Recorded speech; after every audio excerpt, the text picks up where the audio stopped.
지금으로부터 130여 년 전 조선. 이 땅에 복음의 빛 한 줄기가 전해졌습니다. 세계 각지에서 머나먼 바다를 건너 조선을 찾아온 수많은 선교사들. 복음의 불씨를 들고 왔던 그들은 이 땅의 하늘의 미랄로 썩어져 갔습니다.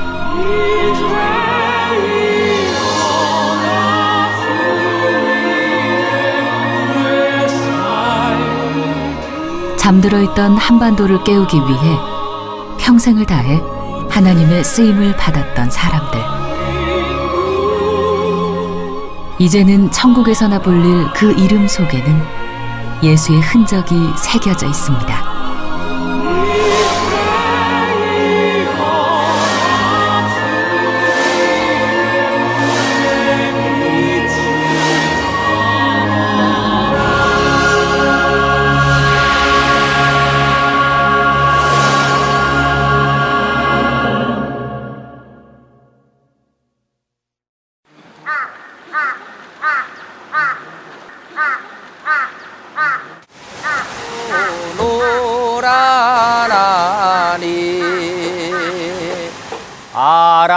아라롱 아라롱 아라리요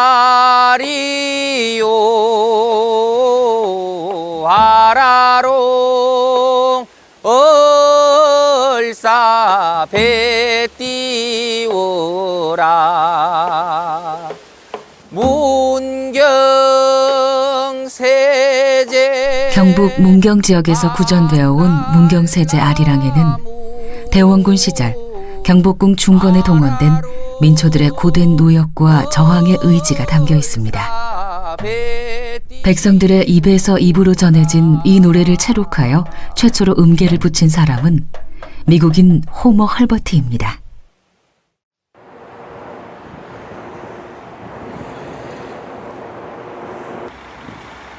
미국의 수도 워싱턴.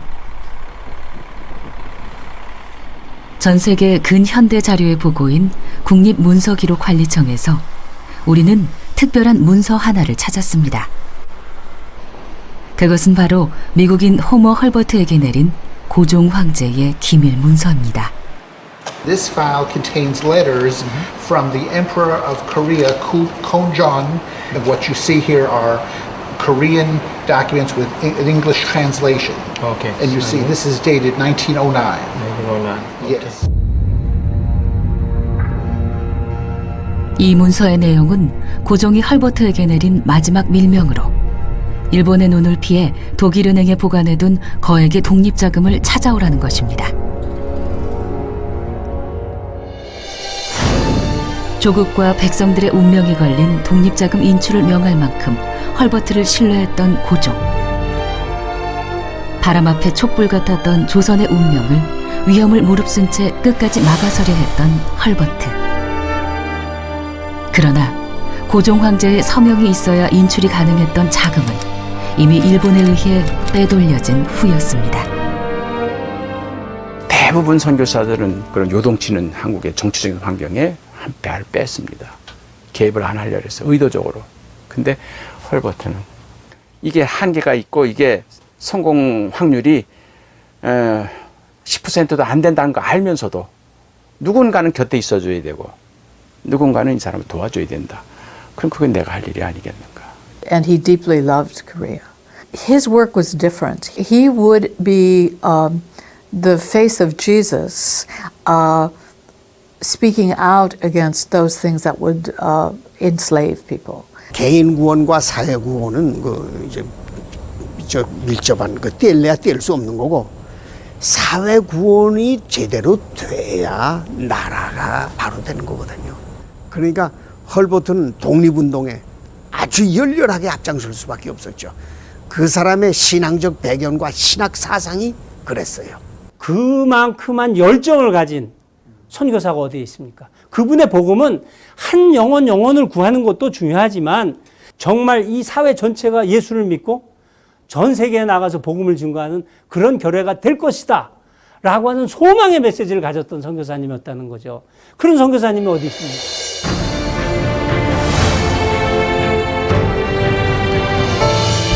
역사는 그를 많은 이름으로 부르고 있습니다. 근대 교육의 지평을 열었던 교육자, 한글의 우수성을 일깨웠던 언어학자, 누구보다 간절히 독립을 원했던 독립운동가.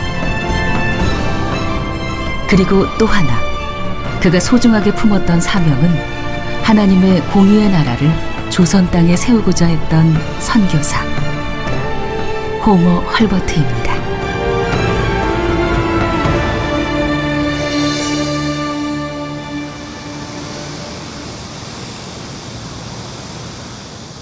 서울의 정동. 옛 모습이 그대로 간직된 이곳에는 130년 전 찾아온 헐버트의 흔적이 또렷이 남아 있습니다. 덕수궁길에 자리한 시립미술관은 과거 고종이 설립한 최초의 근대식 공립학교가 있었던 자리입니다. 1886년 조선 조정의 초청으로 유경공원에서 영어와 세계사를 가르쳤던 헐버트. 그 후 경제적, 정치적으로 어려움에 처했던 유경공원을 떠난 그는 감리교 선교사 아펜젤러가 설립한 배제학당에서 가르침의 길을 이어갔습니다. 머나먼 동방의 작은 나라를 찾아왔던 헐버트는 또한 누구보다도 한글을 아끼고 발전시켜 나갔습니다. 광화문에 자리한 주시경 마당. 한글 발전에 공헌한 역사적 인물을 기념하기 위해 조성된 이곳에서 우리는 최초의 한글 근대 교과서인 사민 필지를 품에 안은 헐버트를 만날 수 있었습니다. 1886년 첫 내한 후 5년 동안 교사로서 일했던 헐버트는 1893년 미국 감리교 파송 선교사 신분으로 다시 정동을 찾았습니다. 조선의 땅에서 조선인들을 보듬어 안을 하나님의 세상을 열어가기 위해 그는 당시 국내의 유일한 인쇄소를 겸했던 감리교 소속 산문 출판사의 책임자로서 일했습니다. 그리고 자신이 조선으로 돌아오는 데 힘이 되어준 아펜젤러와 함께 배제학당의 교육자로서 일하기 시작했습니다.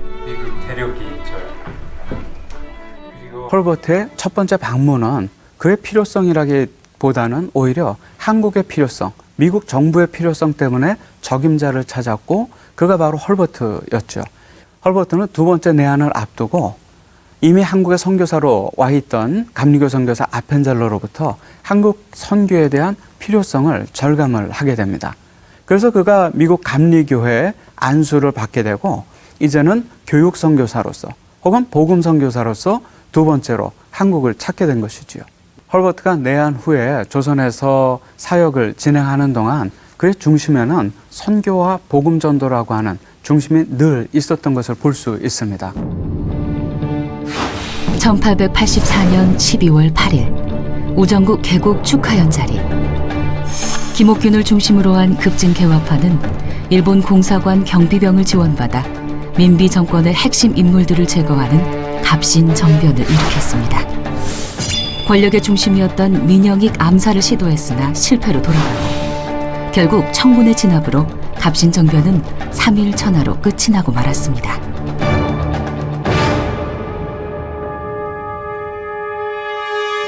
뉴욕에 자리한 유니언 신학교. 헐버트가 유경공원 교사로 초청받았던 그때 때마침 일어난 갑신정변으로 출국이 늦춰졌고 그는 유니언 신학교에 입학해 본격적인 신학 공부와 함께 조선에 대한 이해를 쌓아갔습니다. 그 당시 선교 규정집에 따르면 반드시 1년에서 2년간 어학 수업을 하게 되어 있습니다. 저는 헐버트의 내한이 2년 연기된 것을 보면서 그리고 헐버트의 한국어에 대한 능력과 그 한국 문학에 대한 그런 깊은 조예를 보면서 이 2년이라는 기간은 국내에서 한국 내에서 그가 어학 수업을 할 수 있던 기간 대신 오히려 자국에서 한국 선교를 확정하고 난 뒤에 오히려 그가 한국어와 한국의 역사 문화, 한국에 대한 선행 학습을 충분히 할 수 있었던 그런 시기였다고 생각합니다. 미 동부 아이비리그에 속한 명문 사립 다트머스 대학교. 이곳은 헐버트의 외가에서 설립한 학교입니다. 또한 그의 아버지는 회중교회 목사이자 미들베리 대학 총장을 역임했습니다. 이렇듯 명문가에서 성장했던 헐버트. 그의 아버지는 대학을 갓 졸업한 아들 헐버트에게 조선이란 나라의 소식을 처음으로 전해주었습니다. 동방의 작은 나라에서 외국인 교사를 찾는다는 소식을 들었을 때 아직 젊고 경험이 부족한 나였지만 조선으로의 부름에 숨을 쉴 수 없을 만큼 기뻤다. 복음에 대한 대사회적 책임, 또 민족적 책임이라고 하는 미국의 청교도의 아름다운 전통, 그것이 미국의 이 가정의 그 신앙의 교육이었고, 그리고 또 민주주의가 아름답게 꽃피우는 그 시대 속에서 그는 은둔의 나라 조선이 뭔가 세계 속에서의 작은 이익을 감당해야 된다고 하는, 그리고 자기에게 맡겨진 시대적 사명이라고 하는 이런 의식이 헐버트로 하여금 일관되게 동일한 행동을 취하게 만들었다고 생각하는 거죠. 그런 면에서 유경공원 교사로 재직했던 시절, 헐버트가 느꼈던 가장 큰 어려움은 한글로 쓰인 근대 교과서가 없다는 것이었습니다. 또한 국제사회에 대한 이해가 절대적으로 부족했던 조선인에게 무엇보다 필요한 것은 세계 지리와 세계 정세 변화라고 생각했던 그는 세계사 교과서를 매일매일 한글로 집필해 나갔습니다. 조선에 온 지 4년여 만에 완성한 조선 최초의 한글 근대 교과서인 3인 필지. 헐버트는 첫 페이지에 책을 쓰게 된 자신의 소신을 담았습니다. 천하 형세가 옛날과 지금이 크게 같지 아니하여 본국 글자와 사적인 공부만으로는 거리낌이 있다. 각국의 지도와 풍습을 가르친 후에 다른 것을 하여야 하니 선비와 백성과 남녀가 널리 배울 수 있도록 조선 한글로 기록한다. 3인 필지는 사는 선비 사자예요. 민은 백성 민자예요. 선비들과 백성들, 이들이 다 읽어야 된다. 헐버트는 우리나라에 와서 5년 동안 딱 깨달은 거야. 아, 조선 백성들은 이중구조다.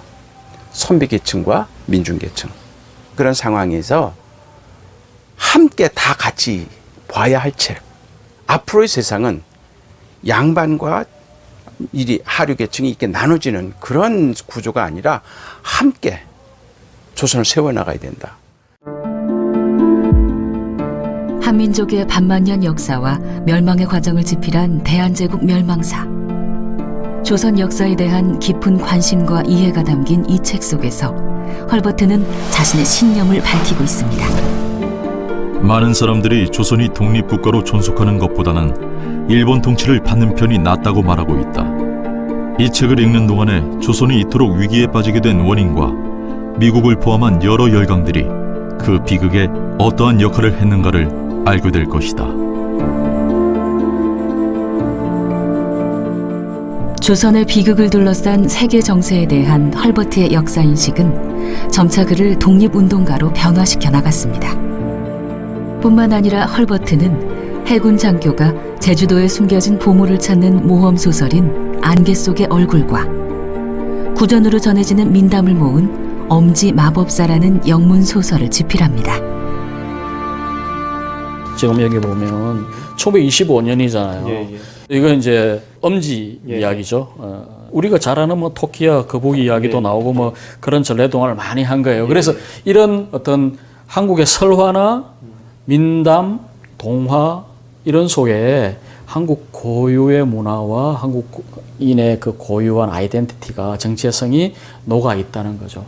당구신화든 뭐 민담이든 뭐 언어든 역사든 그 모든 것이 한국을 하나님 나라로 만들어가는 데 도움이 되는 요소다. 버릴 것이 하나도 없는 거죠. 자, 오늘은 저 깊고 깊은 헐버트는 곧잘 조선의 아이들을 집마당에 불러 모아 동화를 들려주었습니다. 옛날 예전부터 모든 물고기들의 왕인 영왕이 저 바다 및 아름다운 군정 속에서 살았어요. 전래 동화 속에 조선인의 고유한 심성과 정체성이 있음을 배운 헐버트. 그는 평민들에게 한글로 쓴 재미있는 동화를 선사하는 것을 시작으로 점차 교육의 기회를 소수가 아닌 다수에게로 넓혀가는 것만이 지금 조선이 처한 가장 큰 문제인 상층 계급과 하층민 사이의 장벽을 허물 수 있는 유일한 방법이라 생각했던 것입니다. 가장 중요하게 생각하는 것이 한글의 가능성이에요. 한글 책을 대량 생산해서 출판함으로써 한국 사회와 교회가 어떻게 변할 것이냐에 대한 가능성을 생각하는 거죠. 문서 사업을 통한 선교라는 것은 그 당시 대단히 중요한 것이 지식의 보급, 기독교 서적의 보급, 그것을 통해서 한국인들이 한글을 알게 되고 한글을 통해서 지식으로 들어가고 성경으로 들어가고 기독교를 아는 쪽으로 들어가게 되는 것이죠.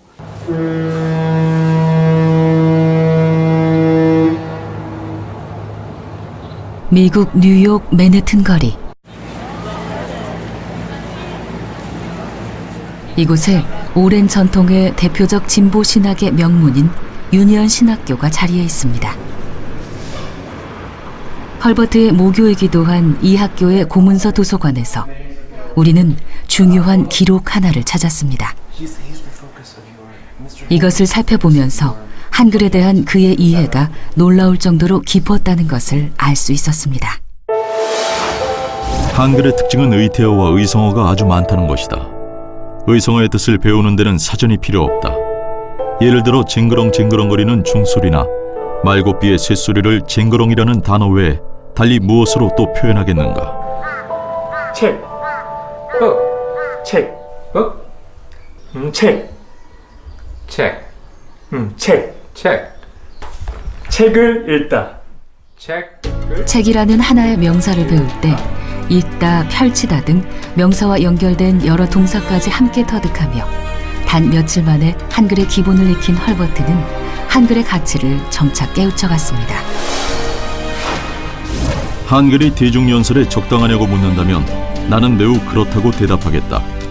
한글은 모음 중심의 언어로 소리가 잘 울려 퍼지기 때문이다. 그래서 대중연설에 있어 영어보다 우월하다.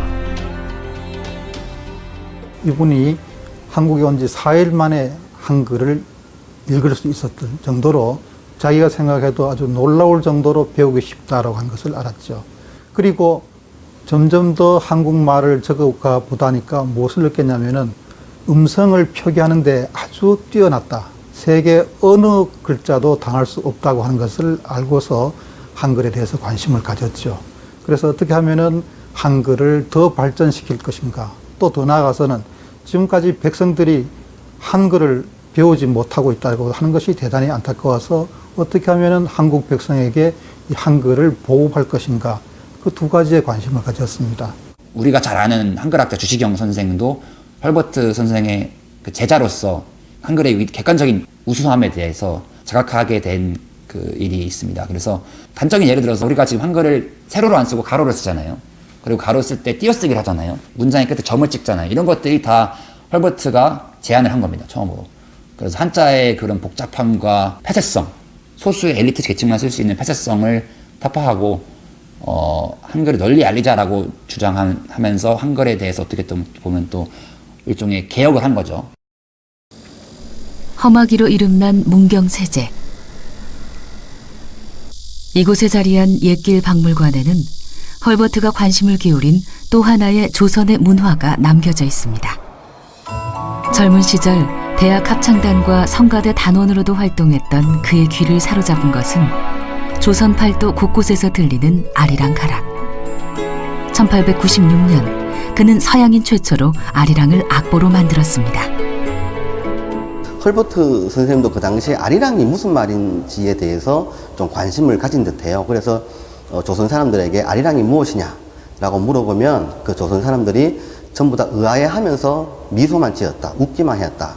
또한 그 당시에 아리랑이 3,500일 하고도 20일 동안 불려졌다라는 기록이 있고요. 그리고 또한 이 아리랑은 앞으로도 오랫동안 불려질 것이다라고 소개를 하고 있고요. 헐버트는 민초들의 애환을 담은 아리랑을 120년 전 처음 세계에 소개함으로써 우리 음악사의 새로운 지평을 열었다는 평가를 받았고, 그로 인해 2015년 제1회 서울 아리랑상 첫 수상자로 선정되기도 했습니다. 아라롱 아라롱 아라리. 조선인의 음악은 박자를 지키지 않는다. 세익스피어의 시가 운을 맞추지 않는 것과 같다. 종달새의 지적이면 오선지나 음표를 신경 쓰지 않는다.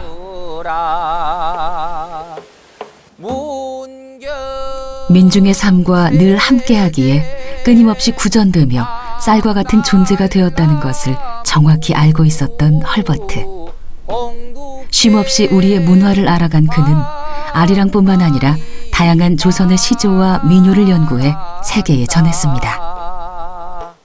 선교사는요, 먼저 알아야 돼요. 한국에 오게 되면, 선교사를 가게 되면 언어를 알아야 되고 문화를 알아야 되고 역사를 알아야 되는 거예요. 다트머스, 칼리지, 17세기 이후에 건너간 뉴잉글랜드 퓨리턴들이 세운 몇 개 안 되는 선구적인 학교예요. 그러니까 이 학교는 신앙도 강조하지만 그보다도 지성, 계몽, 합리성, 이걸 굉장히 강조하는 학교예요. 그러다 보니까 뭐 초월적인 내세지향적인 이런 신앙보다는 현실 삶에서 유익한 그런 신앙교육, 그런 목회, 그걸 굉장히 강조하죠, 이분. 그래서 이분이 원래 속했던 그 컨그리게이셔널 처치, 회중교회는요, 신학적으로 그렇게 아주 보수가 아닙니다. 굉장히 진보적인. 그래서 이분은 3인필지에서도 보면은 진화론 다 얘기를 해요. 그리고 우주의 이 창조 진화가 어떻게 해서 됐는지. 그래서 뭐 행성 얘기 다 하고. 그러니까 창세기 1장에 나오는 뭐 있어라 하니까 있었다 이런 창조론이 아니에요. 한반도의 복음화는 선교사들의 복음 전파 이전 한글로 번역된 성경이 기층민에게 스며들며 시작되었습니다. 1882년 완성된 예수 형교 누가복음 전서. 중국에 파송된 선교사 존 로스는 포교 활동이 금지된 조선 땅에 최초로 한글 성경을 전했으며, 일본에서 세례를 받은 이수장은 1885년 마가복음 언해를 번역해 언더우드와 아펜젤러를 통해 조선 곳곳으로 전했습니다. 그 후 본격적인 활자 사역 시대를 열었던 이는 산문출판사의 운영자 헐버트였습니다. 헐버트 선교사는 문서 선교의 어떻게 보면 개척자라고 평가할 수 있다고 생각합니다. 1890년에 예수 선교 서예가 발족되는데, 이 예수 선교 서예는 아펜젤러, 언더우드 할 것 없이 장감 선교사들이 이제 대거 참여하는 거죠. 예수 선교 서예는 뭐 한국 선교의 문서 선교의 한 센터라고 볼 수 있는데요. 이것을 가장 잘 매칭시켜 준 게 산문출판사라고 봅니다. 그러니까 산문출판사는 인쇄소도 갖고 있기 때문에, 그래서 기록을 보면 1890년에 이 언더우드 선교사의 선교 찰리부터 이제 출간 시작을 해서 1903년까지 장원양 우상론을 포함해서 3인필지 포함해서 25만 권이 산문출판사에서 출판됐습니다. 이건 당시로서는 사실 혁명과 같은 것이죠. 헐버트가 운영한 산문출판사는 배제학당 내부에 자리했었습니다. 헐버트가 집필한 조선 최초의 한글 세계지리 교과서인 3인필지 원본과 함께 배제학당 역사박물관에 보관된 철로 역정 목판본, 산문출판사가 출판한 최초의 한글 번역 소설인 철로 역정은 구원을 얻고 천국에 이르는 길을 우화적으로 표현해 기독교 세계를 이해하기 쉽도록 했습니다. 산문출판사는 채 1년도 되지 않아 각종 신문과 전도지, 종교서적 등 100만여 면을 인쇄하며 경영을 자급자족할 수 있는 수준에 이르렀고, 선교 소식 외에도 조선의 문화와 역사, 한글에 관한 헐버트의 연구 글들도 꾸준히 발행되었습니다. 또한 독립신문, 협성회보, 경성신문, 매일 신보 등 조선의 근대화에 지대한 영향을 미친 언론 매체의 인수에도 적극 참여하며 독립운동의 불씨를 이어가는 데 중요한 역할을 했습니다. 하나님의 말씀을 직접 전하는 목회 활동 대신 문서 출판을 통한 선교 활동을 선택한 헐버트. 헐버트는 이것이 자신에게 내려진 특별한 소명이라 생각했던 것입니다. 혹은 서울 중심의 수도에서의 선교는 직접적인 복음 전도보다는 다소 우회적인 문화사업이라든지 교육사업이라든지 의료사업을 통한 선교에 좀 더 치중할 수밖에 없는 형편이었고, 그런 영향하에서 감리교 선교사였던 헐버트는 이렇게 직접적인 복음 전도보다는 좀 간접적인 문서 선교에 관심을 가졌을 수 있습니다. 단순히 그의 목적은 복음을 전도하는 것을 넘어서서 한국인들을 위한 어떤 국가적인 정신을 구축하는 데 더 관심이 있었죠. 헐버트가 뭐라고 얘기하냐면은 서양의 한국화는 위험하다. 하지만 서양 문화 자체가 기독교의 근간을 이룬 서양 문화이기 때문에 그 서양 문화를, 기독교의 근간을 이룬 기독교가 중심이 된 서양 문화를 한국 땅에 잘 심었을 때 한국은 기독교 정신에 의해서 국가 이상을 가질 수 있다는 게 헐버트의 신념이었습니다.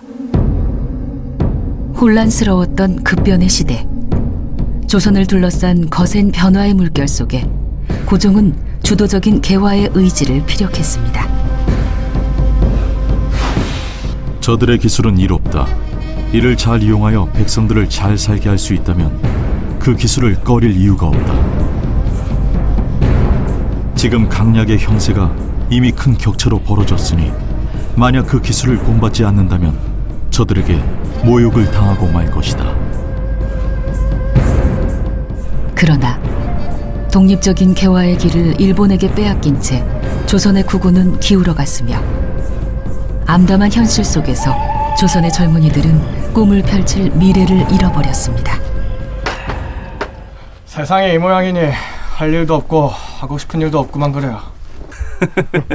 술이나 마시면서 세월 보내는 게 제일이지. 한 잔들 더 하게. 그렇지. 여기 앉으시죠. 여기 앉으시죠. 네. 아이고 나부터 먹더니 아직도 들고 계세요? 네. 오늘은 그만들 드시죠. 에이, 우리가 남는 게 시간인데 이렇게라도 해야죠. 우리가 낙이 어디 있겠나? 할 일 없이 시간을 보내며 방황하는 수많은 조선의 젊은이들. 헐버트는 이들에게 해줄 수 있는 것이 무엇인지, 이들이 절실히 원하는 것은 무엇인지를 생각하고 또 생각했습니다. 헐버트를 비롯한 당시 여러 선교사들은 젊은이들이 책을 읽고 토론을 하며 운동도 할 수 있는 공간을 만들고자 했고, 조선의 많은 젊은이들도 이와 뜻을 같이 했습니다. 이들은 그 울타리 안에서 땀을 흘리며 더불어 교육과 계몽의 중요성도 일깨워 나갔습니다. 세계 YMCA 연맹에 한국의 노 YMCA를 조직하고 싶다. 기독교 청년을 조직하고 싶다. 해가지고 거기서 간사가 와서 조사를 합니다. 한국에 할 만한가 이 조사를 해가지고 1903년에 이 YMCA를 조직을 해요. 조직을 할 때 헐버트가 그 창립위원회 회장을 해서 조직의 산파 역할을 했다고 할 수 있는 거죠. 민족 자결, 그리고 자유와 평등 사상, 그리고 민권을 지키는 그런 민권 운동, 이거 사실 우리나라 YMCA에서 왔습니다. 구약 시대는 나라가 다시 사는 것이 곧 하나님으로부터 내 개인이 사는 것이고, 개인이 사는 것이 이 이스라엘의 회복이다. 그러니까 이게 철저한 그 구약 사상이지만은 헐버트는 그런 면에 가까웠어요. 그래서 이 민족을 구원하는 것은 교회를 통해서 신앙적인 개인 구원뿐만이 아니라 이 나라가 회복이 돼야 된다. 이게 참된 구원이다.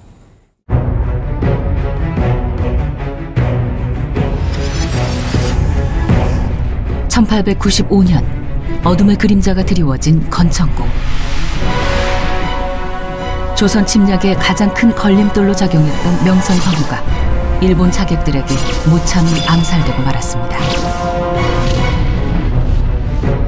그리고 그들은 시신을 건천궁 동쪽에서 소각한 뒤 연못에 던져버렸습니다.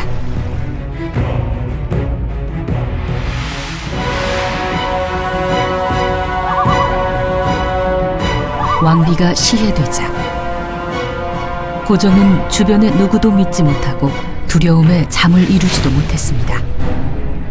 이때 헐버트를 비롯한 몇몇 선교사들이 교대로 순번을 정해 고종의 침소를 지켰습니다.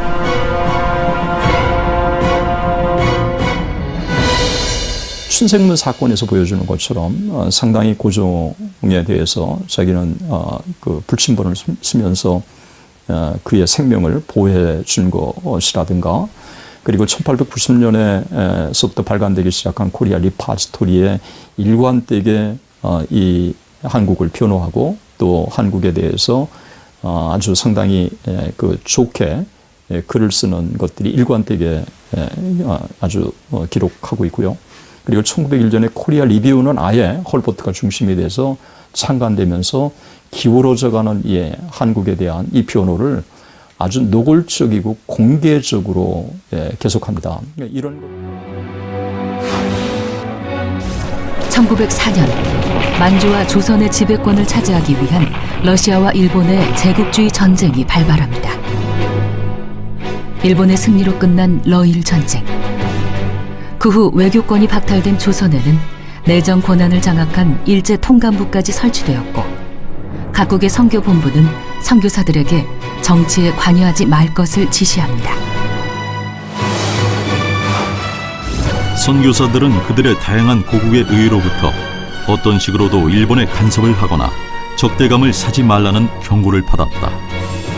대부분의 선교사가 그렇게 그랬듯이 헐버트도 사실 처음에는 일본에 대해서 좋게 생각을 했어요. 일본의 말을 믿고 일본이 한국을 위해서 도와줄 것이다. 근데 1905년에 이제 열사조약을 강제로 하고 1907년에 특별히 고종을 퇴위시키고, 그런 것을 보면서 일본의 그 숨은 저희가 뭐냐, 그것은 식민지를 만드는 것이구나, 그것을 깨닫게 된 것이죠. 그래서 1905년 러일 전쟁이 끝나고 그때부터는 철저하게 일본을 반대하는, 그래서 한국의 독립을 위해서 싸우는 투사로서 살게 되고, 일본 편들은 한국에 선교를 할 수 없는 거예요. 그런데 또 한국인 편을 들면 일본이 지배하고 있기 때문에 선교 자유가 없게 되는 거예요. 그건 딜레마죠, 선교사로서는. 그러니까 우리는 불편부당하고 누구 편도 들지 않는다, 복음만 전하겠다. 그런데 이제 그들의 권리를 찾아주는 게 뭔가, 그걸 위해서 일하는 것이 선교사로서의 올바른 길이라는 거죠. 그래서 그런 길을 헐버트 같은 경우는 잘 보여주었다. 저는 이제 그렇게 생각하고 있는 거죠. 일제의 만행으로 핍박받는 힘없는 조선의 백성들을 직접 목격한 헐버트는 1904년부터 7년 사이 일어난 사건들을 상세한 기록으로 남겼습니다. 한반도 도처에 있는 일본인들은 민중들을 극도로 잔인하고 부당하게 대우하고 있는데, 그곳에는 조선인들이 구제를 호소할 제대로 된 법정도 없다. 일본은 군사 목적이라며 용산과 한강 사이 주거 지역을 몰수하고 주민들을 강제로 퇴거시켰다. 대부분 보상도 거의 받지 못했다. 일본인에게 맨몸으로 쫓겨나 울고 있는 가족을 본 순간 나는 통감부로 달려가 거칠게 항의했다. 토지를 뺏길까 두려워하던 조선인들이 땅 문서를 가져와 내 이름으로 바꿔달라고 호소했다.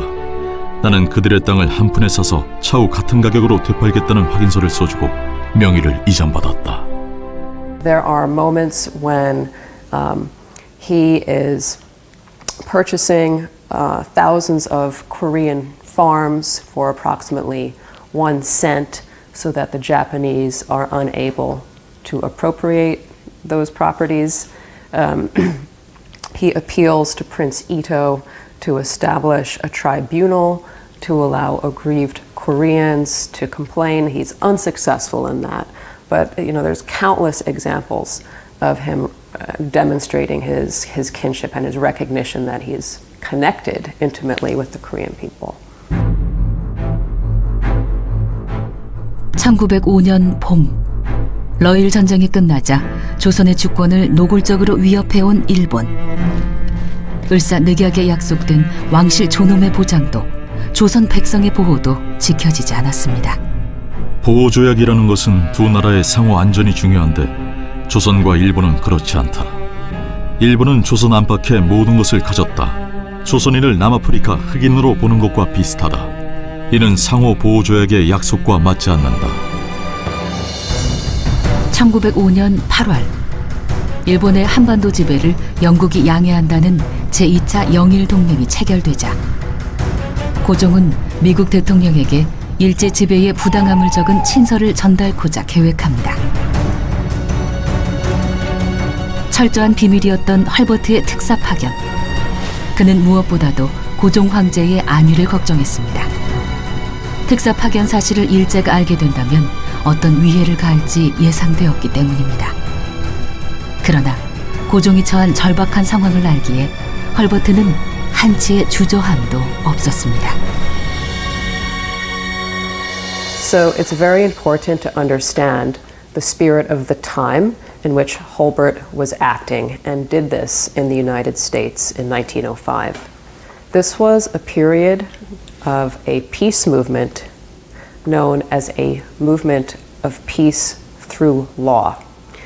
What that meant was that instead of armed force being used to solve problems, disputes between countries, laws, arbitration, diplomacy would be used. Holbert is acting in this spirit when he goes to the United States in 1905 and that movement, and in that way he's a pacifist. 19세기 중후반 동아시아 지역에 대한 서구 열강의 개방 압력은 거세었고 미국 또한 조선과의 수교를 원했습니다. 러시아와 일본을 견제하고 싶었던 청나라의 적극적인 알선으로 1882년 체결된 조미 수호 통상조약. 그중 헐버트가 주목한 내용은 만약 타국의 협박과 침략이 있게 되면 반드시 서로 돕고 조정한다는 조항이었습니다. 그러나 일제 침략의 부당함을 알리는 고종의 친서를 미국 백악관과 국무부는 이틀 동안 철저히 외면하였고 헐버트가 미 국무장관 루트를 만나 친서를 전한 1905년 11월 25일에는 이미 모든 것이 끝난 뒤였습니다. 왜 미국은 조선의 정당한 호소를 외면하는 것입니까? 일본과 조선은 이미 조약을 체결했고 우리는 그것을 수용하였어. 그건 결코 정당하지 않은 일입니다. 당신은 우리가 일본과 문제에 빠지길 원하는 거요. 루즈벨트는 이제 이틀 정도 있으면 이제 을사조약에 맺어지는 걸 알았기 때문에 일부러 이제 이틀을 늦춰줘요. 그러고는 안 만났죠. 그래서 을사조약이 맺어지고 그 다음에 이제 국무장관을 통해서 이미 조약이 맺어졌기 때문에 당신의 친서는 효력이 없습니다. 만날 필요가 없습니다. 이제 그래서 만나주지도 않았죠. 1905년 12월 11일 헐버트는 워싱턴에서 고종이 위험을 무릅쓰고 보낸 한 통의 국제 전보를 받게 됩니다. 나는 보호조약을 인정하지 못하고 조약은 총칼의 위협 아래 강압으로 이루어졌어. 나는 조약에 서명한 일이 없으며 윤호하지도 않았어. 모든 것이 미국과 일본의 잘 짜인 각본이라는 걸 확인하고 분노한 헐버트는 훗날 이렇게 회고했습니다. 나는 미국 국무장관 루트에게 내가 뭘 하고 있는지 알리기로 했다. 하지만 그것은 실수였다. 그때 나는 미국 대통령과 일본 사이에 무엇이 타협되었는지 알 방법이 없었다. 1923년에 이르러 세상에 밝혀진 미국과 일본 사이의 미략은 이미 1905년 7월 29일 체결되었던 것입니다. 미국에 대한 정책은 이미 그 이전에 기울었어요. 그 이전에 기울어서 1905년 7월 달에 카스라 태프트 밀약이라고 그러죠. 카스라 일본 그 수상하고 태프트라고 하는 국무장관, 미국 국무장관이 동경에서 만나가지고 일본은 미국의 필리핀 지배를 인정을 해주고 미국은 일본의 한국 지배를 인정해준다고 하는 그런 이제 밀약을 맺었죠. 그러면서 완전히 일본 이제 미국은 특히 루즈벨트 대통령은 저기 일본 편을 들게 되거든요. 그리고 러일 전쟁의 당연한 결과로 이 한국은 일본의 보호국이 돼야 된다 이런 생각을 갖고 있었어요. 헐버트는 미국 상원 의원들을 향해 언론사를 향해 조선이 일본의 속국이 된 것은 정당하지 않다고 외쳤지만 철저한 약육강식의 시대였던 세계 정치의 흐름 속에서 그의 목소리는 외면당했습니다.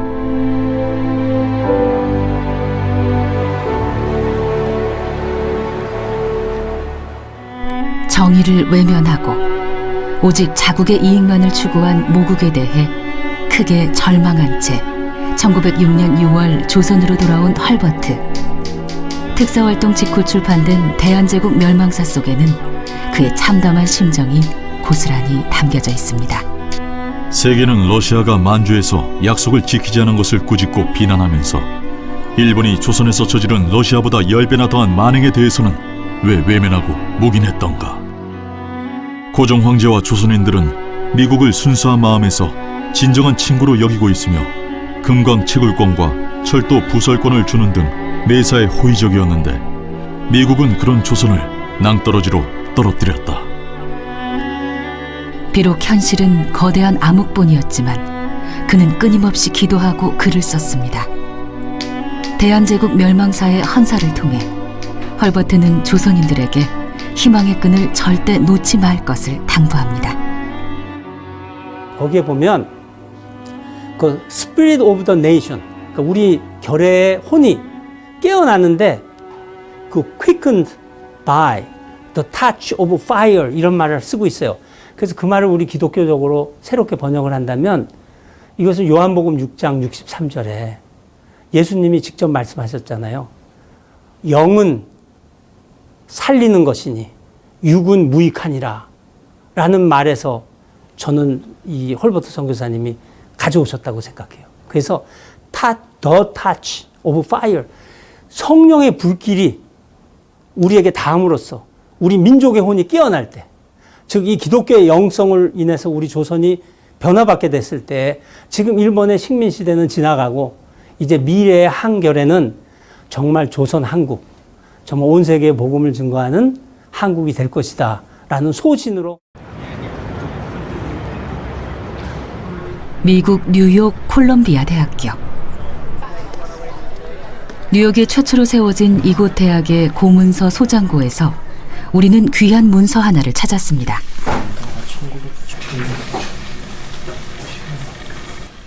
그것은 바로 각국의 황제들에게 보낸 고종의 서신.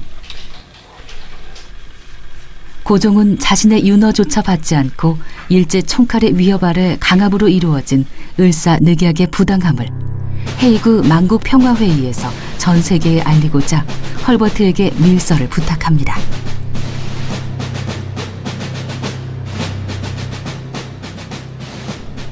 (1907년 4월) 고종의 명을 받고 대한제국의 실상을 만천하에 알리기 위해 이준, 이상설, 이휘종 3명의 특사는 네덜란드 헤이그로 향했습니다. 그리고 또 한 명의 특사였던 헐버트는 일본의 눈을 피해 선교사 윌리엄 볼의 가족에게 친서와 특사증 운반을 부탁합니다. 만국 평화회의 참석국인 러시아, 독일, 스위스 등을 방문해 일제의 부당한 지배를 알리려 애쓴 헐버트. 한편 헤이그에 도착한 3명의 조선인 특사는 외교권이 상실되었다는 이유로 만국 평화회의 참석이 좌절되고 말았습니다.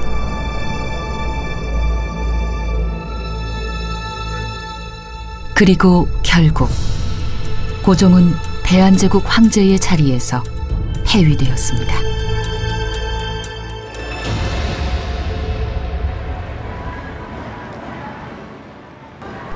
일본 도쿄. 헤이그 특사 파견 당시 일제에 의해 만들어진 헐버트 관련 기록들이 이곳 외무성에 남아 있습니다.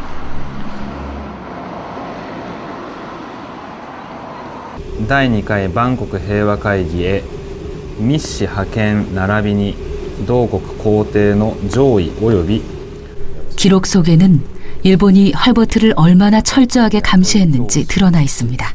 韓国皇帝でそれに関して伊藤博文でこの派遣については最初韓国皇室からロシア・フランスの総領事に依頼があったと。フランスの政府は総領事 하지만 프랑스는 이미 일본의 요구로 헐버트와의 만남을 거부했습니다. 조선을 떠난 헐버트가 고종의 친서를 전하기 위해 방문할 국가들에 대한 상세한 정보에서부터 헤이그 만국평화회담장 도착 전 시베리아 블라디보스톡을 경유할 것이라는 모든 일정까지 꿰뚫고 있었던 일본.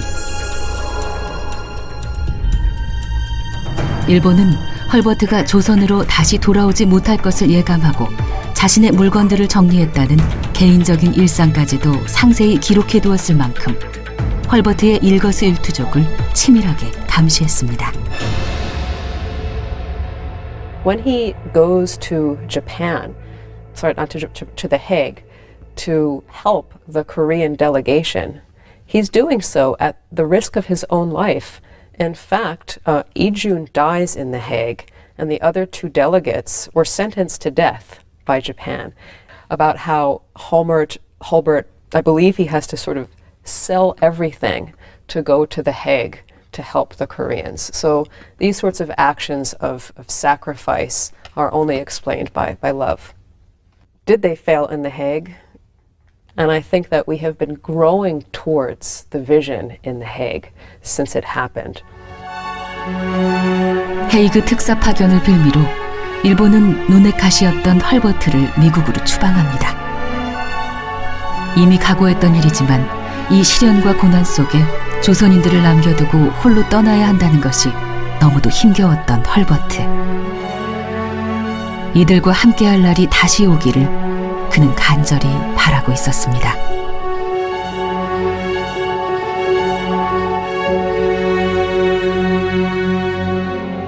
(1907년) 미국으로 돌아온 헐버트.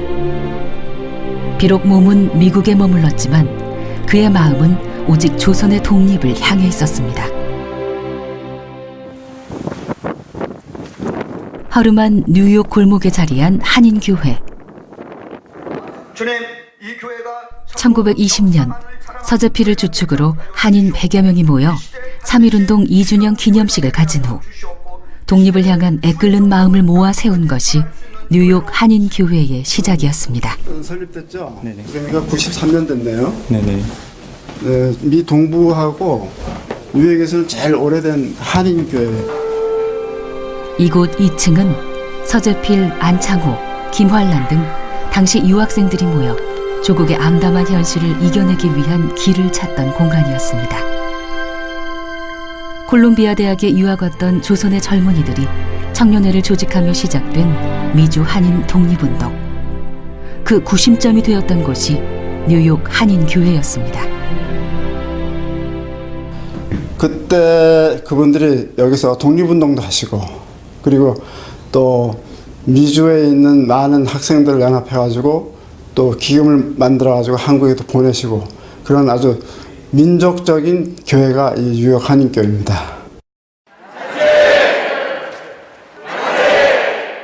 미주 독립운동의 역사를 고스란히 간직한 이민교회. 이곳에도 헐버트의 고귀한 발자취가 닿아 있습니다. 헐버트가 와서 그때 누구를 만나냐 하면은 서재필 이승만을 만납니다. 그리고 또 도산 안창호도 만나고 그래가지고 독립운동 이런 취지를 이 해외에서부터 해야 된다. 이 지금 국내는 그 일본 사람들 때문에 꼼짝 못한다. 특히 서재필, 이승만, 헐버트 이 세 사람이 만나가지고 그 뉴욕에서 거의 결정을 했어요. 1919년 서재필을 주축으로 조직된 한국 친우회와 함께 힘을 모으기로 한 헐버트는 그 후 일제지배의 부당함을 알리는 미국 순회 강연에 보다 박차를 가합니다.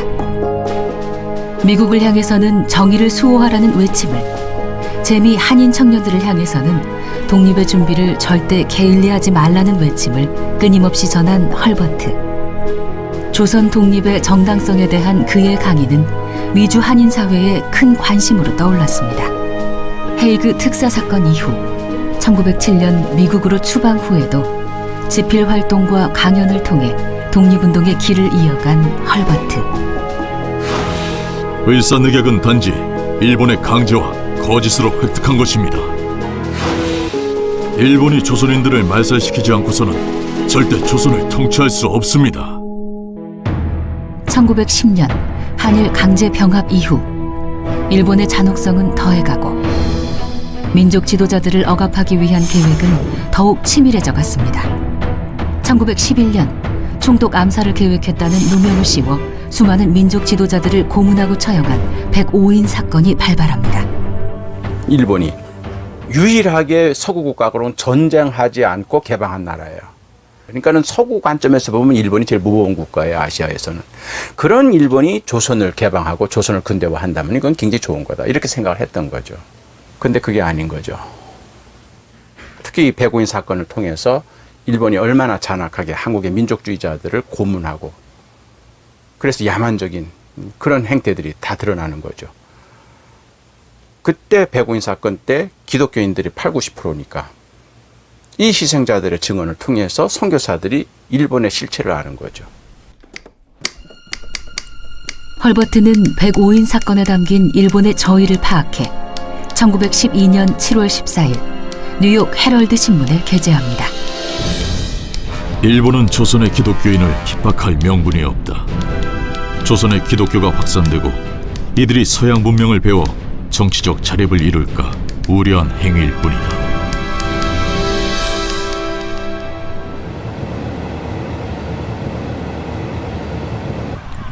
미국 뉴햄프셔주에 자리한 헐버트의 모교 다트머스 대학교. 이곳은 1768년 설립된 역사 깊은 학교입니다. 대학 고문서 도서관,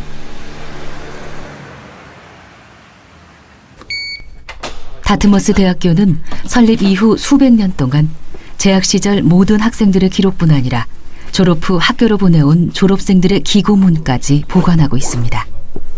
This is a biographical report that was done for the classes.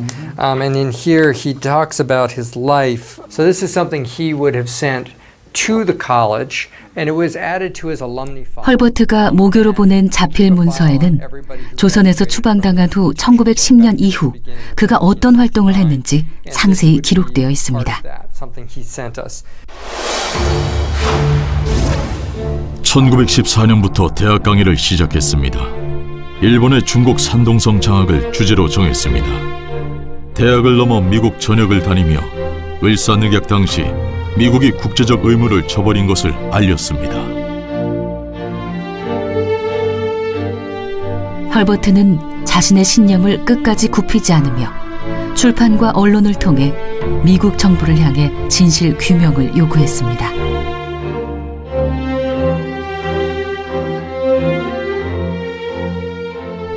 조선을 침략한 일본에 항의하는 것은 우리의 의무였다.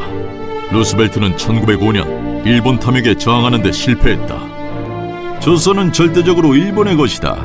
조선이 독립국으로 존재해야 한다는 조약은 스스로를 잘 통치할 수 있다는 그릇된 가정에 기초했다. 루스벨트는 왜 이틀이나 시간을 끌면서 고종 황제의 친서 수령을 거절했는지 진짜 이유를 밝혀야 한다.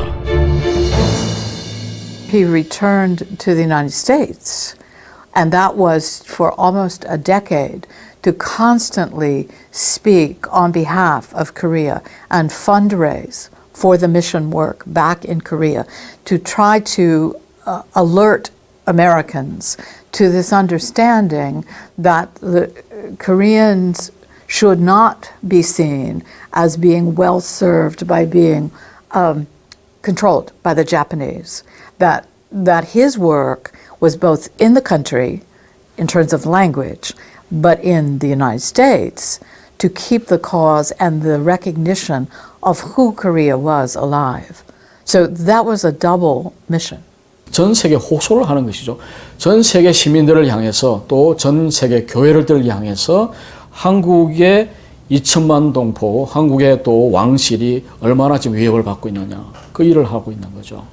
단순한 개인 전도, 그래서 복음 전도를 하는 선교사라기보다는 한국 전체를 위해서, 한국 전체의 독립과 정치와 미래와 민주주의를 위해서 싸우는 정치 신학자, 정치 선교사로서 또 밀사로서, 특사로서 한국의 독립을 위해서 일하는, 싸우는 망명객으로서의 헐버트가 만들어진 것이죠. 17세기 초 청교도들에 의해 세워진 도시 매사추세츠주 스프링필드. 헐버트는 이곳에서 부인과 3명의 자녀와 함께 정착해 노후를 보냈다고 기록되어 있습니다. 그 모든 시간들을 머나먼 땅 조선의 독립을 위해 바쳤을 헐버트. 그러나 정작 이곳에 그의 삶의 자취를 기억하는 사람들은 거의 없었습니다. 저기 보이는 파란 집이 기록에 있는 그 집인 것 같아요. 1920년, 30년, 그리고 40년대까지 세월의 흐름도 결코 꺾지 못한 그의 마지막 희망. 헐버트는 미국 순회 강연을 지속하면서 조선 독립의 희망을 계속 이어나갔습니다. 1911년부터 이 스프링필드 에어리어에 계시면서 한 여기 보면 45년까지 한국에 대한 독립운동에 대한 많은 협력들을 하신 걸로 사역의 포커스가 한국의 독립을 위한 그리고 한국 선교를 위한 사역을 하시다 보니까 미국 현지인들에게는 잊혀지거나 관심을 받지 못하는 그러한 삶을 사셨던 게 아닐까 저는 그렇게 생각을 해요. 한국의 어려움과 어떤 주권을 회복하기 위한 노력들을 끊임없이 발표하셨거든요. 근데 그러한 일들을 보면 한국 사람들을 위한 선교사로서의 삶을 미국에 살면서도 포기하지 않고 계속하셨던 것이 분명하다라는 생각을 하고 있습니다. 미국인이었지만 미국에서 외면당했던 삶.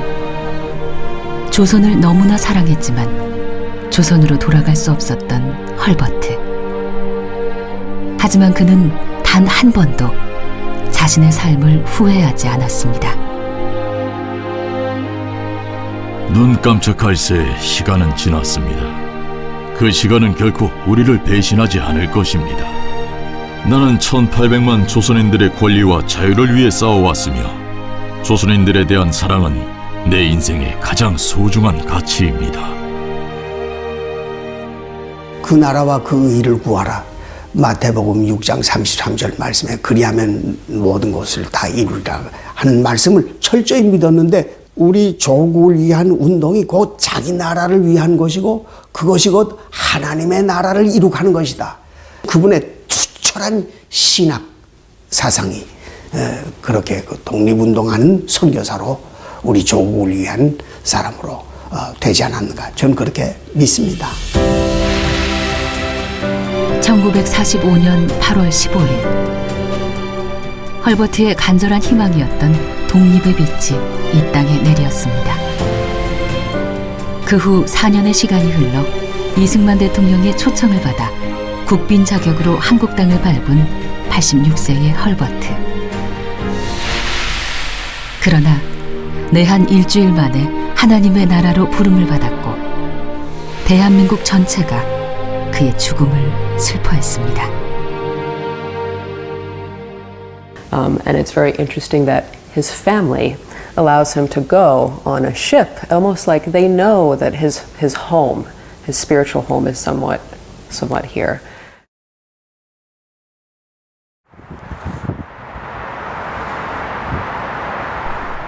외국인 선교사들이 잠든 양화진에 겨울이 찾아왔습니다. 추위가 길고 혹독할수록 찾아올 봄이 더욱 따스하고 아름답듯 기나긴 고난의 길 끝에서 독립된 한국을 확인한 헐버트는 자신이 평생에 해야 할 일들을 모두 끝냈다는 듯 이 땅에 평안히 잠들었습니다.